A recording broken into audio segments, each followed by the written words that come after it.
Bismillahirrahmanirrahim. Assalamualaikum warahmatullahi wabarakatuh. Alhamdulillahi rabbil alamin. Allahumma fasalli wa sallim ala sayyidina wa nabiyyina wa maulana Muhammadin wa ala alihi wa ashabihi wa azwajihi wa dzurriyyatihi wa man tabi'ahum bi ihsanin ila yaumiddin, amma ba'du. Bapak Ibu para jemaah sekalian yang disayangi Allah dan dicintai Allah, kembali kita melanjutkan pelajaran kita di dalam kitab Qisasul Anbiya yang dikarang oleh Al-Imam Ibnu Katsir rahimahullahu ta'ala, wa nafa'na bihi wa bi'ulumihi fid din wad dunya wal akhirah, amin. Masih membahas tentang kisah Nabi Allah Musa dengan Fir'aun. Dan kisah Nabi Allah Musa juga disebutkan di dalam surah Yunus ayat 88 sampai 89. A'udzu billahi minasyaitonir rajim. Wa qala Musa rabbana innaka ataita fir'auna wa mala'ahu zinatan wa amwalan fil hayatid dunya ربنا ليضلوا عن سبيلك ربنا اطمس على أموالهم واشدد على قلوبهم فلا يؤمنوا حتى يروا العذاب الأليم قال قد أجيبت دعوتكما فاستقيما ولا تتبعان سبيل الذين لا يعلمون. Dan berkatalah Nabi Allah Musa, ya Allah Tuhan kami, sesungguhnya Engkau telah memberi kepada Fir'aun dan pemuka-pemuka kaumnya perhiasan dan harta kekayaan dalam kehidupan di dunia. Memang dikatakan Fir'aun luar biasa, mana raja mana kaya, tapi mereka khususnya Firaun kayanya itu dalam kekufuran. Ya Allah Tuhan kami, akibatkanlah kepada mereka. Ya Allah ya Tuhan kami, akibatnya mereka menyesatkan manusia dari jalan Engkau. Bahasa kitanya, ya Allah, Fir'aun itu kaya, tapi kekayaannya itu menjadikan dia menyesatkan manusia. Bukan hanya dia sesat, tetapi dia menyesatkan. Adal yudil, sudah sesat dan menyesatkan. Kalau dia cuma sesat sendiri, okelah dia sendiri. Yang parah dia sudah sesat, ngajakin orang untuk berbuat sesat. Nah, itu doanya Nabi Musa. Ya Allah Tuhan kami, binasakanlah harta benda mereka dan kunci matilah hati mereka, maka mereka tidak beriman hingga mereka melihat siksa yang pedih. Kalau bahasa kita, ya Allah, kalau susahnya, kalau Fir'aun selalu membawa orang berbuat kesesatan, maka binasakan aja lah sekalian.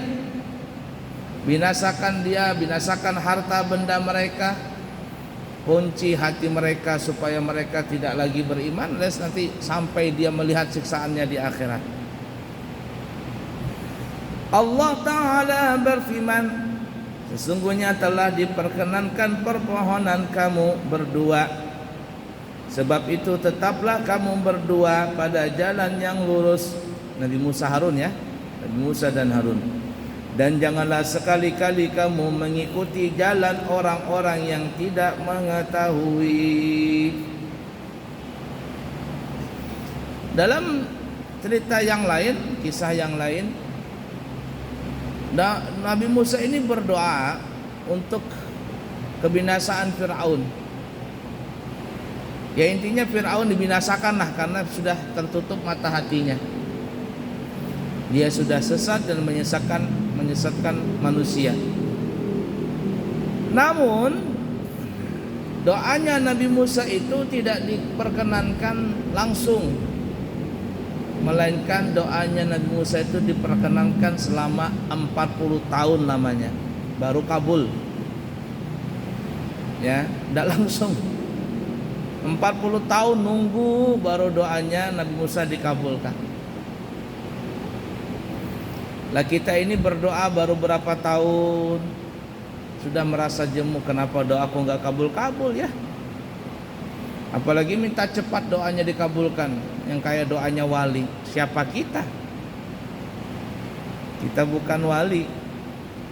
Nabi Musa aja lebih daripada wali, alias beliau adalah nabi dan rasul, bahkan termasuk ulul azmi. Itu pun doanya dikabulkan setelah 40 tahun lamanya.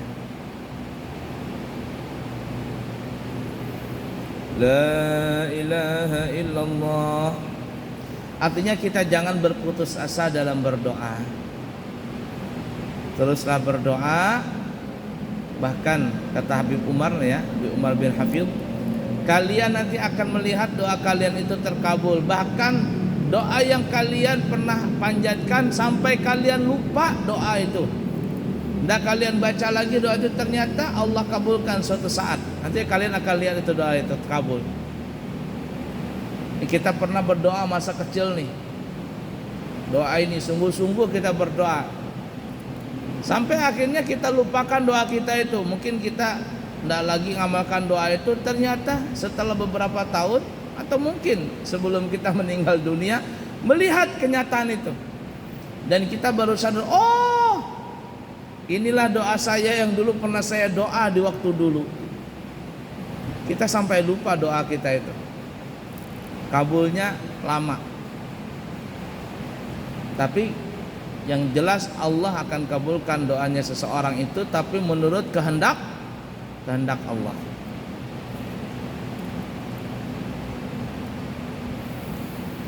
Nah, para ulama mengatakan doa Nabi Musa ini adalah doa yang agung yang dipanjatkan oleh Nabi Musa untuk menghadapi musuh Allah, yaitu Fir'aun, dan mengalahkannya sebagai sebuah bentuk kemarahan Nabi Musa karena Allah. Nabi Musa marah kepada Fir'aun bukan karena nafsu, tetapi karena Allah Ta'ala. Masalahnya Fir'aun ini membawa kebatilan, itu saja.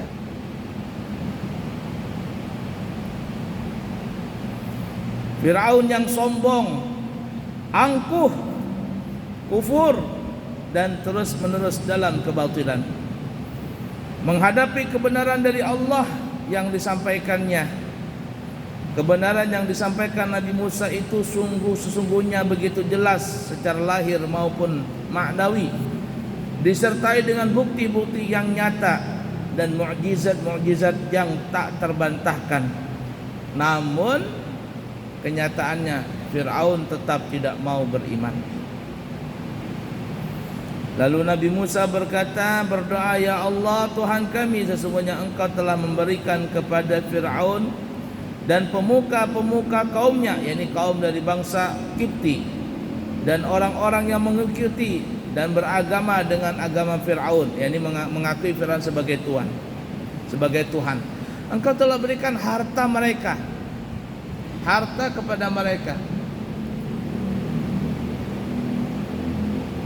Nah, mungkin di antara kita ada ya orang berpikir, aduh kok susah banget kita cari duit. Ada orang maksiat, siang malam maksiat, tapi duitnya banyak, gak habis-habis. Kehidupannya itu bergelimang harta. Kita yang rajin sholat, mengaji, ke pengajian kemana-mana, ya begini-gini aja hidupnya. Ada orang yang selalu berbuat maksiat, dikerumuni dengan wanita-wanita yang cantik, hartanya berlimpah, terkenal, jadi pejabat lagi. Apa ini? Tidak lain dan tidak bukan mereka itu persis seperti Fir'aun. Itu yang disebut namanya istidraj. Dilanjur sama Allah, dibiarkan sama Allah, diumbar sama Allah. Apa yang dia mau kasihkan, tapi kenikmatan yang Allah berikan kepada mereka itu adalah untuk menambahkan kemurkaan Allah kepada mereka. Semakin banyak harta, semakin lupa, tapi semakin Allah murka kepada mereka. Apakah harta, jabatan, tahta dan sebagainya itu akan menjadikan mereka tenang? Jawabannya tidak. Enggak pernah tenang. Harta yang didapat dengan cara yang salah dan digunakan kepada jalan yang salah, apalagi digunakan kepada jalan yang bisa mendatangkan murka Allah. Tidak pernah akan tenang orang-orang seperti itu dalam hidup dunia sampai akhirat. Enggak bakalan tenang. Kelihatan saja dia kaya, tapi dalam hatinya miskin. Sehingga kita lihat berapa banyak orang kaya akhirnya mereka mati dengan cara bunuh diri.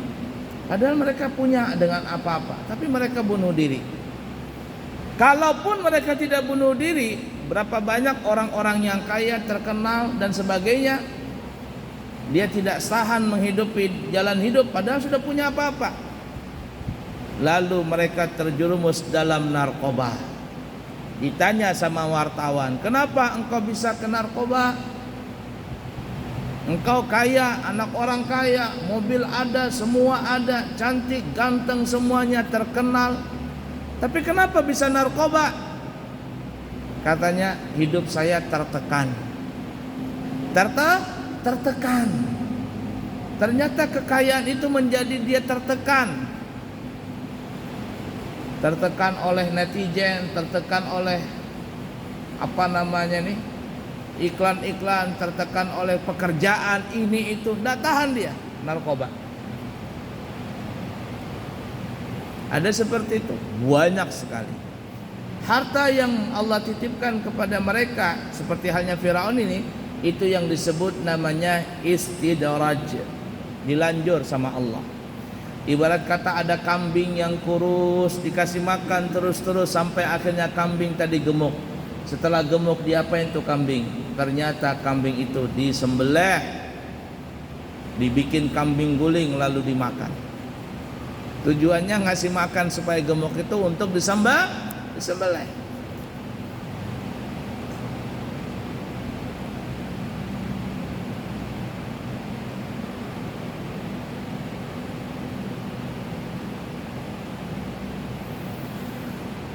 Perhiasan dan harta kekayaan duniawi memperdayakan orang-orang yang mementingkan urusan materi dan kehidupan duniawi, padahal pakaian, kendaraan, rumah-rumah, istana yang indah lagi megah, makanan yang lezat dan menggiurkan, kekuasaan, pangkat dan kedudukan yang tinggi, semua itu hanyalah perhiasan dunia belaka yang bersifat semu dan fana, bukan urusan agama dan bukan pula kepentingan akhirat.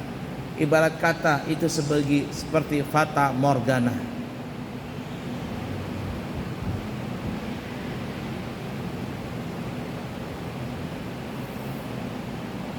Nabi Musa meminta untuk dihancurkan Fir'aun dan pengikutnya. Bagaimana Allah menghancurkan hartanya Fir'aun? Kan tadi ada Nabi Musa berdoa, ya Allah binasakanlah harta benda mereka. Nah dikatakan dalam riwayat ini, riwayat Abu Aliyah Ar-Rabi' bin Anas Ad-Dakhak, Imam Ad-Dakhak juga, mereka berkata, yang dimaksud jadikanlah perhiasan dan harta mereka itu hancur, lebur, adalah harta mereka itu menjadi batu-batu.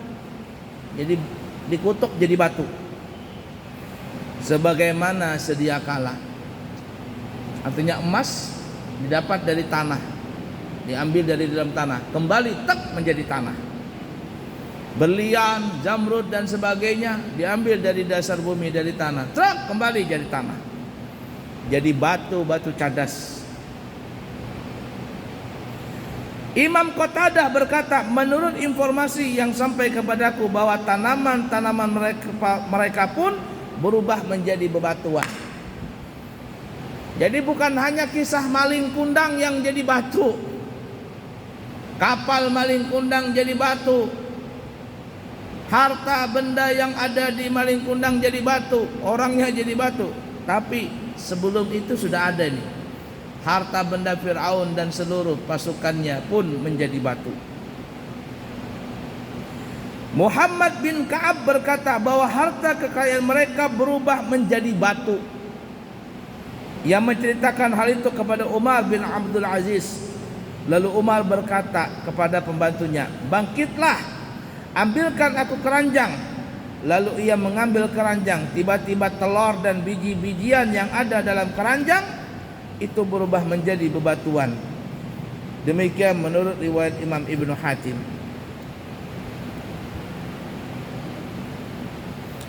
Nah, jadi batu.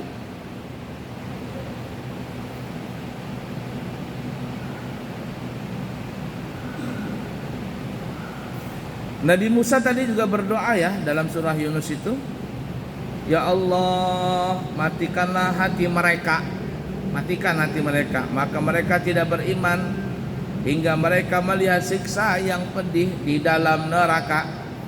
Menurut Imam Ibnu Abbas, maksudnya adalah tutup dan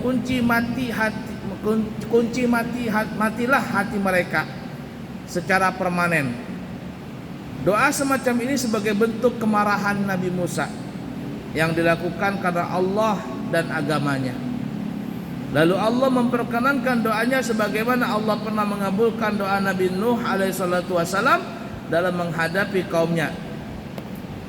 Jadi doa Nabi Musa ini begitu juga, doa Nabi Nuh sama. Ketika Nabi Musa mengetahui Fir'aun ini tidak akan lagi beriman, mati dalam keadaan kekufuran, yang pernah kita ceritakan, tongkat Nabi Musa menjadi ular raksasa. Rahang mulut ular yang bawah dia taruh di lantai, di tanah. Rahang ular yang atas, mulut ular rahang yang atas ditaruh di atas menara istananya Fir'aun. Menganga itu ular. Larilah Fir'aun terbirit-birit sampai terkentut-kentut. Jar orang Banjar, sampai terkami-kami, sampai tercerit-cerit saking takutnya Fir'aun ini. Ular itu berkata, ular yang tongkat Nabi Musa, sungguh katanya, aku itu kepingin sekali memakan si Fir'aun ini. Cuman sayang matinya bukan di tanganku, kata si ular tadi. Jakanya memang mati di tanganku, ku telan langsung. Cuman sayang matinya bukan di tanganku, kata ular tadi. Nah, Nabi Musa tahu. Makanya kata Nabi Musa, kalau begitu ya Allah, ini manusia-manusia semacam Fir'aun dan pasukannya, mereka kaya tapi kekayaannya untuk menyesatkan manusia. Kalau begitu binasakan harta mereka jadi batu. Begitu juga tutup hati mereka supaya mereka tidak beriman lagi. Itu nanti mungkin kita akan sampai ya ceritanya. Ketika nanti Nabi Musa sudah lewat Lautan Merah, sudah mau sampai ujung nih, Nabi Musa dengan kaumnya sudah mau sampai ujung nyebrang Lautan Merah. Fir'aun dan pasukan bala tentaranya sudah berada di tepi pantai. Kaumnya, maksudnya tentaranya Fir'aun berkata, hai Fir'aun, Nabi Musa itu dia mengaku hanya sebagai nabi. Dia tidak mengaku sebagai Tuhan. Dia mengaku sebagai nabi, tapi dia bisa membelah lautan. Dia bisa berjalan melewati Lautan Merah ini, membawa umat Bani Israel. Engkau wahai Fir'aun bukan lagi mengaku jadi nabi, engkau mengaku jadi Tuhan. Masa kalah dengan Nabi Musa? Dan orang Banjar, Fir'aun ini temakan pandir sudah, temakan pandir. Masa kalah dengan Nabi Musa? Fir'aun sadar, sesadar-sadarnya kalau dia masuk ke lautan pasti dia akan mati. pasti dia akan mati. Laut akan menyatu kembali dan matilah dia. Dia tahu itu adalah akhir daripada hayatnya. Nggak mau masuk ke dalam lautan. Tapi Jibril datang atas perintah Allah membawa kuda betina. Membawa kuda betina. Sedangkan Fir'aun kan naik kuda nih, pakai kereta kencana lah bahasa saya. Dia naik kuda. Kudanya Fir'aun ini kuda jantan. Kuda jantan. Sudah lama kuda jantan Fir'aun ini belum pernah kawin lagi. Datanglah Jibril membawa kuda betina. Ngeliatlah kuda jantannya Fir'aun ini. Apalagi kuda jantan ngelihat kuda betina. Dikejarlah kuda betina tadi oleh kudanya si Fir'aun ini. Fir'aun bilang jangan masuk, jangan masuk. Dia tarik tapi kuda ini tetap masuk ke dalam lautan tadi untuk mengejar kuda betina yang cantik jelita menurut si kudanya Fir'aun ini. Jadi mata keranjang juga si kudanya Fir'aun ini. Masuk ke dalam lautan. Fir'aun sudah narik tali kekang. Jangan masuk, jangan masuk. Tapi sudah masuklah kuda tadi.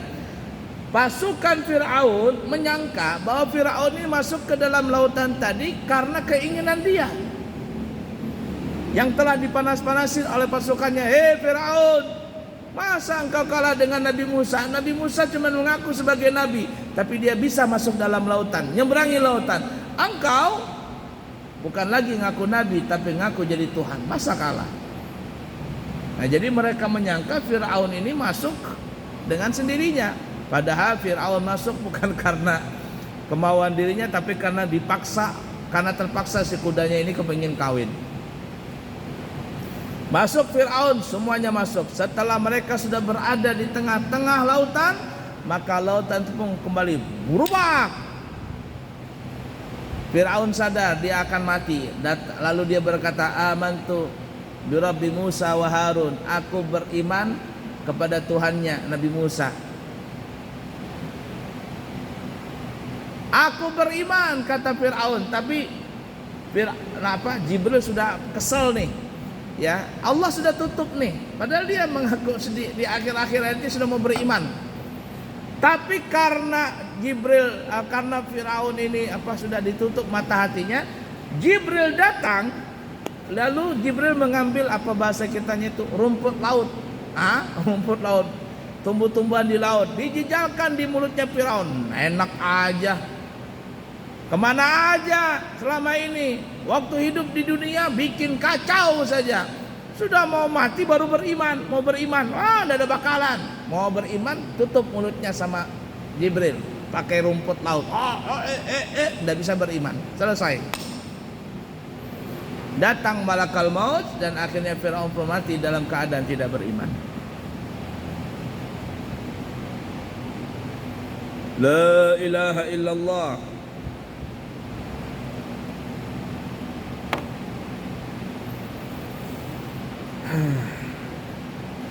Nah, ada beberapa nabi yang mendoakan kaumnya supaya binasa. Nabi Musa ini, ketika beliau tahu bahwa Fir'aun ini sudah tidak bisa lagi diterima taubatnya, sudah. Maka Nabi Musa minta Fir'aun itu dibinasakan. Nabi Nuh juga begitu. Ketika Nabi Nuh alaihi salatu wasalam berdakwah selama 950 tahun, 10 abad kurang 50 tahun. Satu abad kan itu 100 tahun. Ini 10 abad berdakwah. 950 tahun. 10 abad kurang 50 tahun Nabi Nuh berdakwah. Yang beriman cuma 40 orang laki-laki, 40 orang perempuan.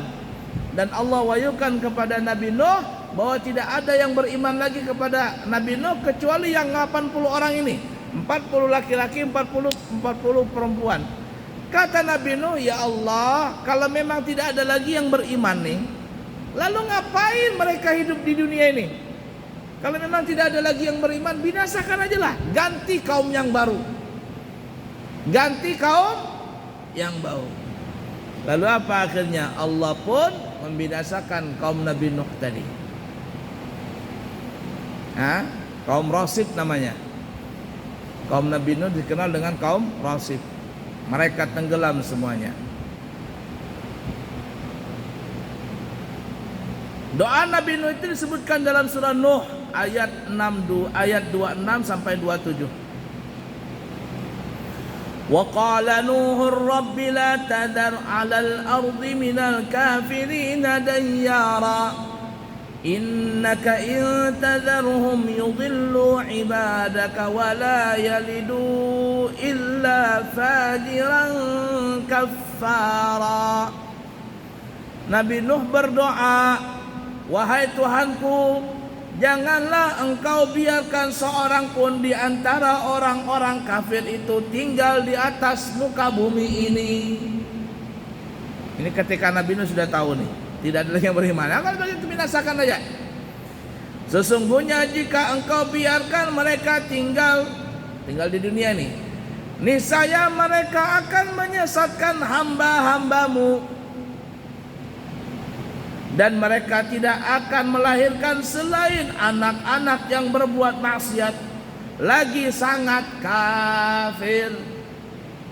Bibitnya jelek, bibitnya buruk. Ini kalau dibiarkan, maka nanti punya anak, anaknya juga buruk, anaknya juga kafir. Binasakan aja.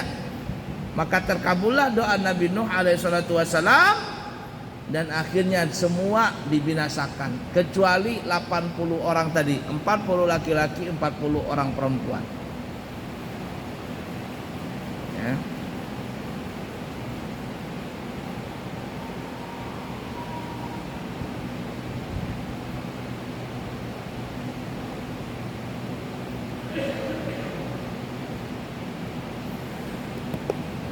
Itu Nabi. Dan sebenarnya tidak disalahkan juga kalau Nabi Musa, Nabi Nuh berdoa demikian, karena mereka tahu sudah mereka dari kaumnya ini tidak ada lagi yang mau beriman. Ya kalau sudah tidak beriman lagi, ya Allah ngapain dibiarkan di sini? Beda dengan Nabi kita Muhammad sallallahu alaihi wasallam. Ketika beliau berdakwah ke kota Taif. Kota Taif itu kurang lebih ada 2-3 jam lah perjalanan dari Mekah, tergantung kecepatan mobil.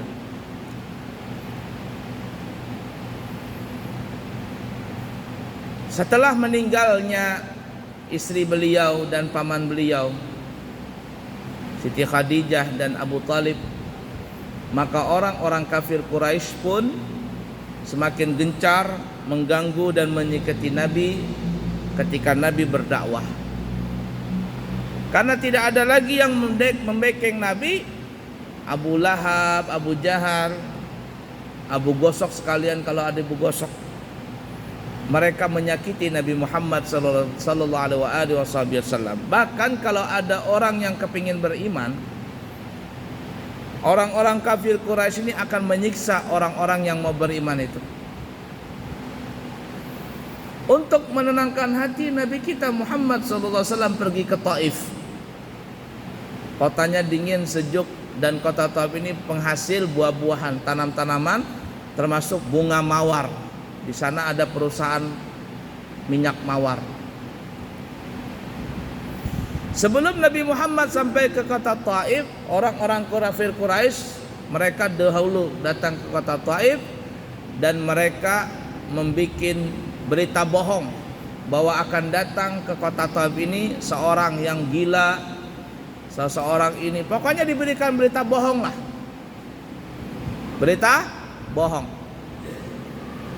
Dan akhirnya Nabi kita pun datang bersama anak angkat beliau Zaid bin Harithah. Sampai di kota Taif, ternyata Nabi dilemparin pakai batu.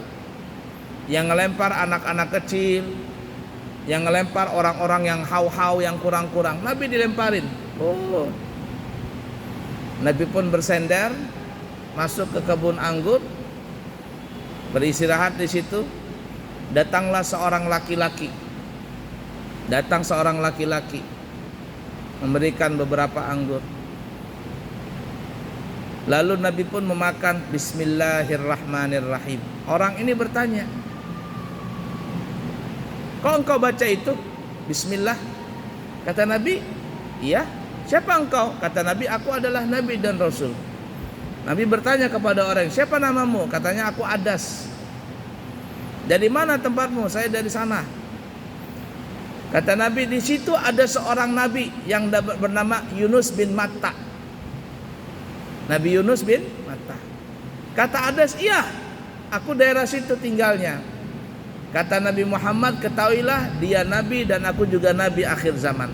Maka Adas ini pun beriman kepada Allah Ta'ala langsung di hadapan Nabi Muhammad SAW. Tempat itu sekarang dijadikan satu masjid, tapi tidak dipakai ya, cuman sebagai sejarah saja, dikenal dengan namanya Masjid Adas tadi.